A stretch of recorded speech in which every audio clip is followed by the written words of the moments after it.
R Kiran Babu തിരുവനന്തപുരത്ത് നിന്ന് cantonment ഹൗസിന് മുന്നിൽ നിന്ന് ഒപ്പം ജി ശ്രീജിത്ത് കോട്ടയത്ത് നിന്നും ചേരുന്നു. ആദ്യം ശ്രീജിത്തിലേക്ക്. ശ്രീജിത്ത്, അദ്ദേഹം ജോസ് കെ മാണി ഇക്കാര്യത്തിൽ യാതൊരു വിട്ടുവീഴ്ചയ്ക്കുമില്ല എന്ന് വ്യക്തമാക്കിയിരിക്കുന്നു. അദ്ദേഹം ആ കൂട്ടത്തിൽ പറഞ്ഞത് ജോസഫിനെതിരായിട്ട് വലിയ വികാരം വന്നു, ഇതെല്ലാം ഡോക്യുമെന്റഡ് ആണ് എന്നാണ്. ജോസഫിനെതിരായിട്ടുള്ള വിമർശനം കൂടെ ഉണ്ടായി സ്റ്റിയറിംഗ് കമ്മിറ്റിയിൽ എന്നാണോ അദ്ദേഹം ജോസഫിനെതിരായി പറയുന്നത്? തീർച്ചയായും അങ്ങനെ തന്നെയാണ് സനീഷ്. അതായത് കൃത്യമായി ജോസഫിനെതിരായ കൃത്യമായ വികാരമുണ്ട്, അത് കൃത്യമായി രേഖപ്പെടുത്തുകയും ചെയ്ത വികാരമാണ്.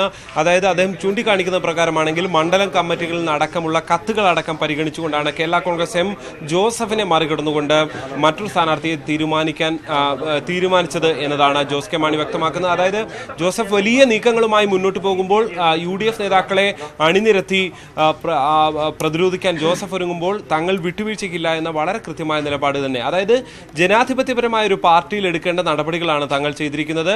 പാർട്ടി സ്ഥാനാർത്ഥിയെ തീരുമാനിക്കുന്നത് അങ്ങനെയാണ് ചെയ്തത്. സ്വാഭാവികമായും നേരത്തെ തന്നെ കേരള കോൺഗ്രസ് എം നേതാക്കൾ ചൂണ്ടിക്കാണിക്കുന്നത് സീറ്റ് കേരള കോൺഗ്രസ് എമ്മിനുള്ളതാണ്, അത് ആ പാർട്ടി കമ്മിറ്റി കൂടി തീരുമാനിച്ച് പ്രഖ്യാപിക്കും, അതിൽ മറ്റാർക്കും പ്രത്യേകിച്ച് യാതൊരു കാര്യവുമില്ല എന്നുള്ള നിലപാടാണ് അവർ നേരത്തെ തന്നെ പറഞ്ഞുകൊണ്ടിരിക്കുന്നത്.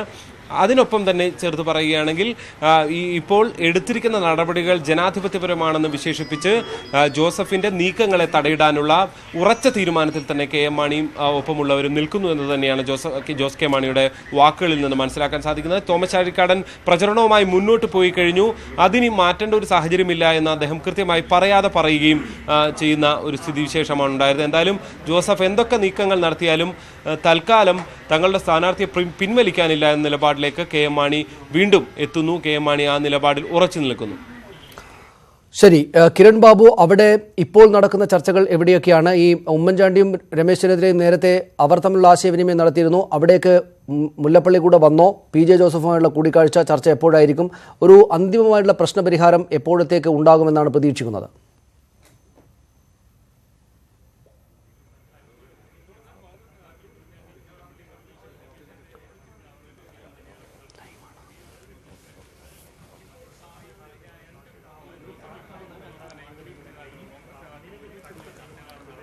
കിരൺ ബാബു, കേൾക്കാമോ? എന്താണ് ഇപ്പോൾ നടക്കുന്നത് അവിടെ?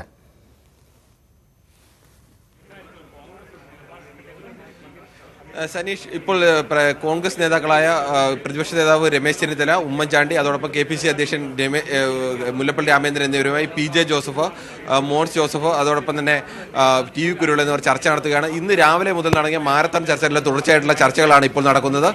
ജോസഫ് ഇതിനു മുമ്പ് അനൗപചാരികമായി നൽകിയ ഒരു സന്ദേശം, കോൺഗ്രസ് എനിക്ക് മാന്യമായ ഒരു തീരുമാനം ഉണ്ടാവണം, അതിൽ കോൺഗ്രസ് എന്ത് തീരുമാനമെടുത്താലും അത് അംഗീകരിക്കാൻ തയ്യാറാണ് എന്നുള്ള നിലപാടാണ് സ്വീകരിച്ചിരിക്കുന്നത്. KM മാണി ഏതെങ്കിലും തരത്തിലുള്ള വിട്ടുവീഴ്ചയ്ക്ക് തയ്യാറല്ല എന്നുള്ള സൂചനയാണ് ഇപ്പോൾ ലഭിക്കുന്നത്. പല തവണ കോൺഗ്രസിന്റെ നേതാക്കളും അതോടൊപ്പം തന്നെ ലീഗിൽ നിന്ന് PK കുഞ്ഞാലിക്കുട്ടിയും KM മാണിയായിട്ടടക്കം ബന്ധപ്പെട്ടിരുന്നു. ഇതിൽ ഏതെങ്കിലും ഒരു പരിഹാരത്തിനുള്ള വഴികൾ തേടിയിരുന്നു. 3-4 നിർദ്ദേശങ്ങളാണ് പ്രധാനമായും ഉയർന്നത്. ഏതെങ്കിലും ഒരു നിർദ്ദേശത്തിൽ ഇവർ ഒരു തീരുമാനത്തിലെത്താൻ ഇതുവരെയും കഴിഞ്ഞിട്ടില്ല. ജോസഫ് തൽക്കാലം പിളർപ്പിലേക്ക് പോകരുത് എന്ന തരത്തിൽ ജോസഫിനെ അനുനയിപ്പിക്കാനുള്ള ശ്രമമാണ് പ്രധാനമായും കോൺഗ്രസ് നേതൃത്വത്തിന്റെ ഭാഗത്തുനിന്ന് ഉണ്ടാവുന്നതാണ് നമുക്കിപ്പോൾ അറിയാൻ കഴിയുന്നൊരു സൂചന. എന്തായാലും ഈ ഒരു ചർച്ചയോടുകൂടി തന്നെ ഒരു തീരുമാനത്തിലേക്ക് എത്തും എന്നുള്ള പ്രതീക്ഷ ഇപ്പോൾ തൽക്കാലമില്ല. കേരള കോൺഗ്രസ് എമ്മിനെ പൂർണ്ണമായി അനുനയിപ്പിച്ചുകൊണ്ട് ജോസഫിന് കൂടി യോജിക്കാൻ കഴിയുന്ന, ഇരു കൂട്ടർക്കും യോജിക്കാൻ കഴിയുന്ന ഒരു ഫോർമുലയിലേക്ക് എത്താൻ ഇപ്പോഴും കഴിഞ്ഞിട്ടില്ല. ഇത് സംബന്ധിച്ച് എന്തെല്ലാം സാധ്യതകളാണ് ഉള്ളത് എന്ന് സംബന്ധിച്ച ചർച്ചകളാണ് നടക്കുന്നത്. ജോസഫിന്റെ കയ്യിൽ നിന്ന് പ്രധാനമായും വാങ്ങിയിട്ടുള്ള ഉറപ്പ് തൽക്കാലം പാർട്ടി പിളർന്നു പോകില്ല, അല്ലെങ്കിൽ തൽക്കാലം മുന്നണിയെ പ്രതിസന്ധിയിലാക്കില്ല എന്നാണ്. ജോസഫ് മറിച്ച് കോൺഗ്രസിനോട് ആവശ്യപ്പെടുന്നത് പ്രധാനമായും തനിക്ക് മാന്യമായ ഒരു പരിഹാരം ഉണ്ടാക്കി തരണം. ഇതിന്റെ ഉത്തരവാദിത്തം കോൺഗ്രസ് ഒരു തീരുമാനം പറഞ്ഞാൽ അത് അംഗീകരിക്കാൻ തയ്യാറാണ്, പക്ഷേ അത് മാന്യമായ പരിഹാരം ഉണ്ടാക്കി തരേണ്ട ഉത്തരവാദിത്തം കോൺഗ്രസിനുണ്ട്. കോൺഗ്രസിനെ ജോസഫ് വീണ്ടും ഓർമ്മിപ്പിക്കുന്നത് ഈ കേരള കോൺഗ്രസ് എം അടക്കം ഇടതുമുന്നണിയിലേക്ക് പോകാനുള്ള സാഹചര്യം ഒഴിവാക്കിയത് താനാണ്, തന്റെ ഉറച്ച നിലപാടാണ്. അതുകൊണ്ട് തന്നെ ആ തരത്തിലേക്കുള്ള ഒരു ഇടപെടൽ കോൺഗ്രസിന്റെ ഭാഗത്തു നിന്നും ലീഗിന്റെ ഭാഗത്തു നിന്നും ഉണ്ടാകണം എന്നുള്ള ആവശ്യമാണ് പ്രധാനമായും ഉന്നയിക്കുന്നത്. ഇപ്പോഴത്തെ ചർച്ചകളിലേക്ക് ഈ സാധ്യതകളെല്ലാം നാം പ്രധാനമായും ഈ നേതാക്കൾ ചർച്ച ചെയ്യുക. ജോസഫ് ഗ്രൂപ്പിലെ പ്രധാനപ്പെട്ട 3 നേതാക്കളും ഇവിടെയുണ്ട്, കോൺഗ്രസിലെ പ്രധാന 3 നേതാക്കളുമുണ്ട്. അതുകൊണ്ട് തന്നെ ഈ സാധ്യതകളെല്ലാം ഇവിടെ ചർച്ച ചെയ്യും. ഏതെങ്കിലും തരത്തിൽ ജോസഫ് വഴങ്ങാൻ തയ്യാറായാൽ, ഒരു അനുനയത്തിന് നീക്കത്തിലേക്ക് ജോസഫ് വഴങ്ങാൻ തയ്യാറായാൽ ചിലപ്പോൾ ഒരു ധാരണയിലേക്ക് എത്തിയേക്കാം, അല്ലെങ്കിൽ വീണ്ടും ചർച്ചകളിലേക്ക് നീങ്ങാനുള്ള സാധ്യതയാണ് കൂടുതലുള്ളത്. നിലവിൽ ഈ ചർച്ചയ്ക്ക് കയറുന്നതിന് തൊട്ട് മുമ്പ് ജോസഫ് വിഭാഗം കൂടിയാലോചന നടത്തിയിരുന്നു. അവിടെ അവരെടുത്തൊരു തീരുമാനം ഇപ്പോഴത്തെ നിലവിൽ തന്നെ പൂർണ്ണമായും തീരുമാനമാണെങ്കിൽ ഈ തീരുമാനത്തിൽ ഒരു മാറ്റവും വരുന്നില്ല, സ്ഥാനാർത്ഥി അടക്കം മാറ്റം വരുന്നില്ലെങ്കിൽ മാണി ഗ്രൂപ്പിന്റെ ഭാഗത്ത് നിന്ന് ശക്തമായ സന്ദേശം വന്നു കഴിഞ്ഞു. ജോസ് കെ മാണി അടക്കം ഇത്തരമൊരു മാറ്റത്തിലേക്ക് തങ്ങൾ ആലോചിക്കുന്നില്ല. ജോസഫിനെതിരെ അടക്കം ആരോപണം വന്നിട്ടുണ്ട് സ്റ്റിയറിംഗ് കമ്മിറ്റിയിൽ. ഇതെല്ലാം രേഖപ്പെടുത്തിയതാണ്. വ്യക്തമായ ഭൂരിപക്ഷമുള്ളത് ജോസഫിനെതിരായ വിഭാഗത്തിനാണ്, അല്ലെങ്കിൽ കെ എം മാണി വിഭാഗത്തിനാണ്. ഇതെല്ലാം ഓർമ്മിപ്പിക്കുന്നത് ഏതെങ്കിലും തരത്തിൽ ഒരു വിട്ടുവീഴ്ചയ്ക്ക് തയ്യാറല്ല എന്ന സൂചന നൽകുകയാണ് നൽകുന്നത്. പക്ഷേ കോൺഗ്രസ് സംബന്ധിച്ചിടത്താൽ ചിലപ്പോൾ ചില വിട്ടുവീഴ്ചയ്ക്ക് തയ്യാറായേക്കും. അത് ഏത് തരത്തിൽ വിട്ടുവീഴ്ചയാണ് എന്ന് നമുക്ക് ഇപ്പോൾ പറയാൻ കഴിയില്ല. ഇപ്പോൾ അകത്ത് നടക്കുന്ന ചർച്ചയിലിടയിൽ തന്നെ ചിലപ്പോൾ കോൺഗ്രസ് നേതാക്കൾ കെ എം മാണിയുമായി ബന്ധപ്പെടാൻ സാധ്യതയുണ്ട്. ഇതിനിടയിൽ തന്നെ സമാന്തരമായി ലീഗ് നേതൃത്വം ചർച്ച നടത്തുന്നുണ്ട്. ഈ ചർച്ചകളുടെ അടിസ്ഥാനത്തിൽ പുതിയ നിർദ്ദേശങ്ങൾ കടന്നു വരാനുള്ള സാധ്യതയുമുണ്ട്.